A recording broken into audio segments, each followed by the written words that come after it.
Imagine that the thick, icy fog of the Thames does not just hide the flow of the tide, but silences the screams of thousands of souls condemned to oblivion. We are at the end of the 18th century, and before your eyes rises a grotesque silhouette, an oak giant devoid of masts, sails, or dignity. This is not a ship capable of sailing. It is a hulk, a floating war corpse transformed into a tomb for the living.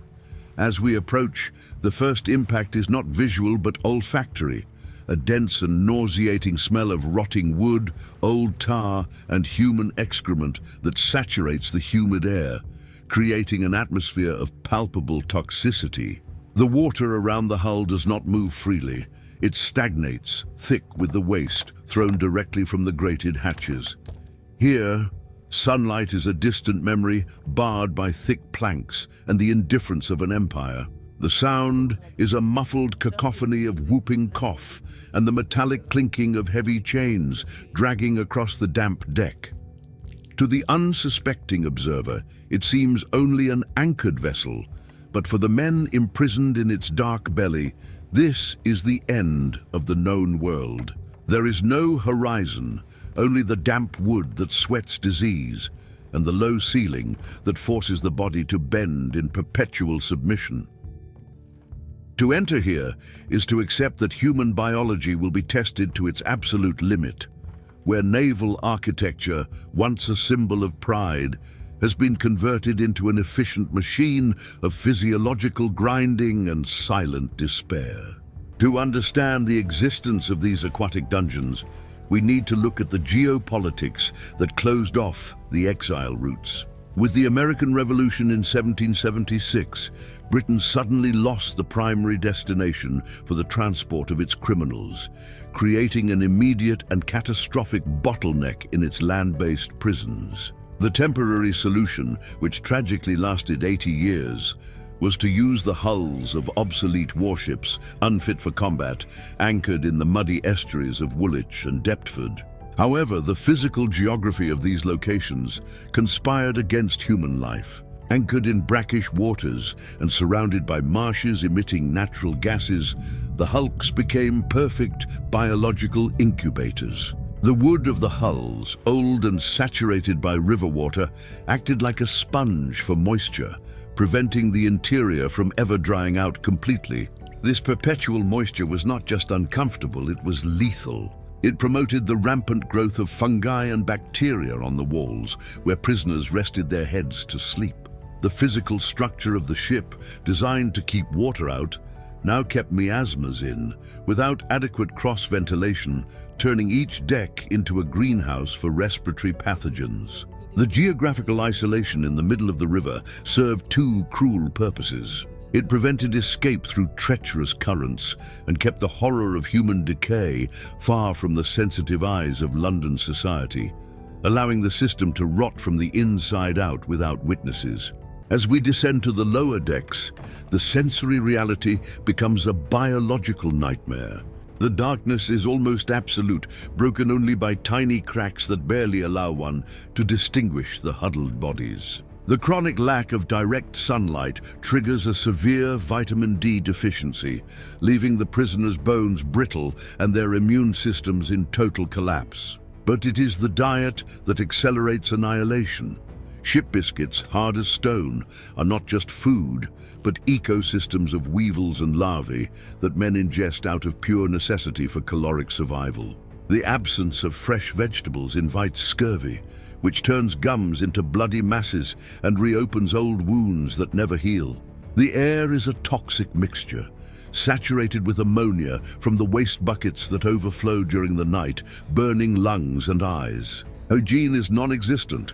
The bathwater is the same dirty river water loaded with coliforms. At the ankles, the terror is mechanical. Cast iron shackles, weighing kilograms, rub incessantly against the damp, malnourished skin. The constant friction, combined with the omnipresent dirt, creates deep, gangrenous ulcers that expose tendons and bones, exhaling a sweet scent of necrosis. In this environment, the human body does not live. It dissolves slowly, attacked by internal and external parasites, while the mind struggles to maintain sanity amid the stench of its own mortality. The internal organization of the hulks was no accident, but a system designed for maximum compression and absolute control through misery. Space was the most valuable and scarcest currency. Hundreds of men were piled in suspended hammocks, shoulder to shoulder, on decks with ceilings so low that it was impossible to stand, forcing a posture of constant physical submission. The hierarchy of power was brutal. Corrupt guards watched the upper decks, rarely descending into the abyss, leaving internal management often in the hands of the most violent prisoners. There was no privacy.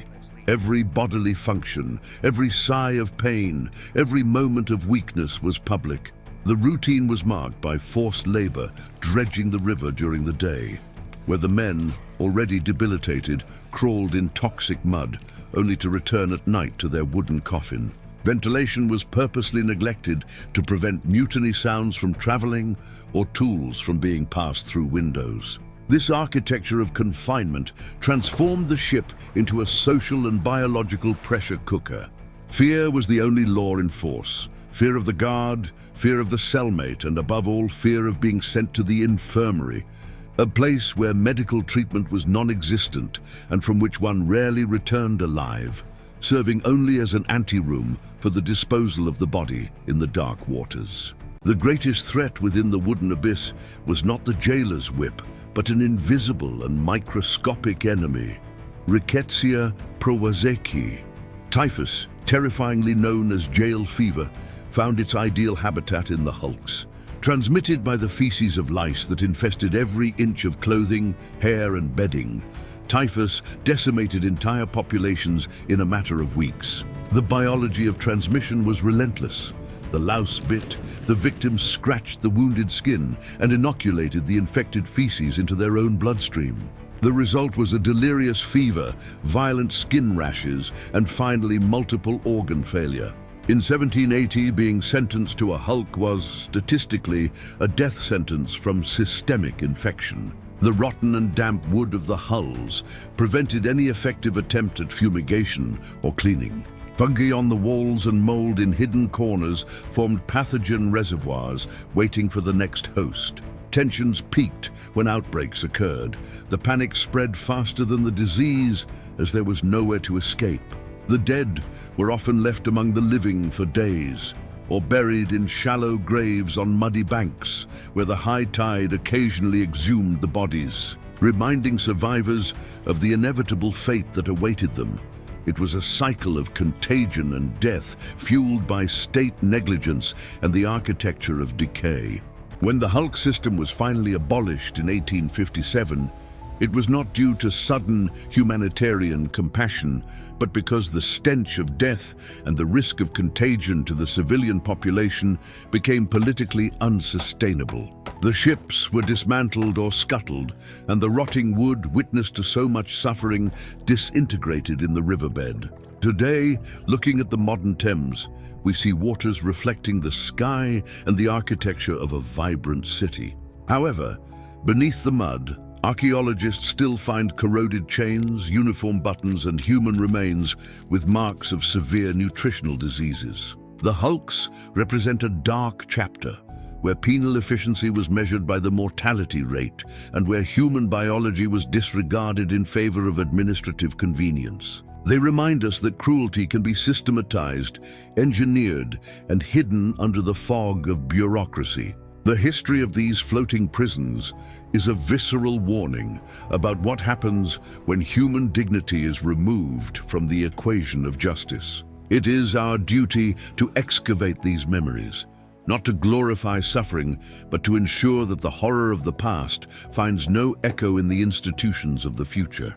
If you wish to continue uncovering the most visceral and forgotten chapters of our history, subscribe to the channel now and turn on notifications so you don't miss our next immersion into the past.